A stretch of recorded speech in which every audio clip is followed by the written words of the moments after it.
In a volatile market with inflation at 40-year highs, a lot of our clients are coming to us asking if it's still a good time to buy or sell.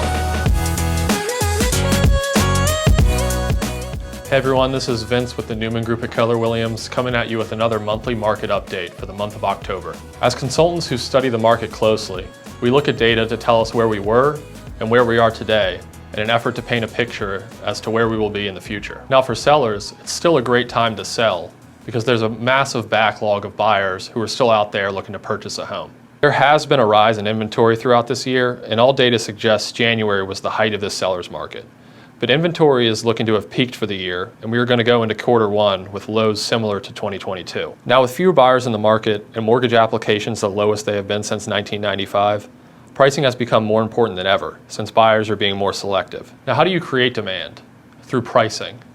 So if you're going to sell your home, you have to price it aggressively and ahead of the curve. If that is done properly, your home still has high chances of selling quickly and with multiple offers. Ultimately, if you are pricing your home where the highest sale was 6 months ago, you will most likely be looking at a price reduction. But there is still an opportunity to pull out much more equity than you were able to even 2 years ago. For buyers asking if they should get into the market today, it isn't as cut and dry.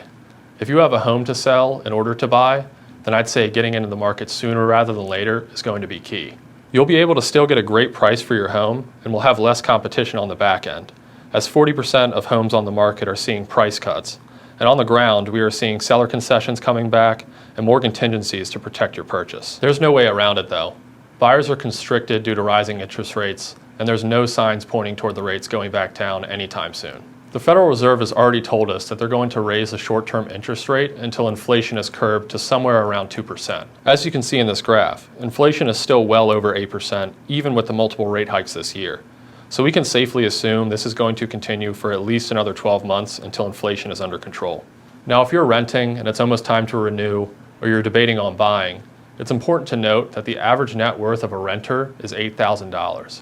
While the average net worth of a homeowner is $300,000. I'm sure you've already seen the 8% average increases in rent this year so far, and 72% of landlords plan on raising the rent again in the next year, with most rents outpacing the average mortgage payment for the first-time home buyer. So my advice to renters would be, buy and lock in a rate now with a fixed monthly payment that doesn't change, and start building wealth through real estate, instead of hedging your bets on an ever-increasing rent hikes. If you have any questions at all or want to talk to an agent on our team, please visit our website at www.thinknewman.com, and we look forward to talking with you soon.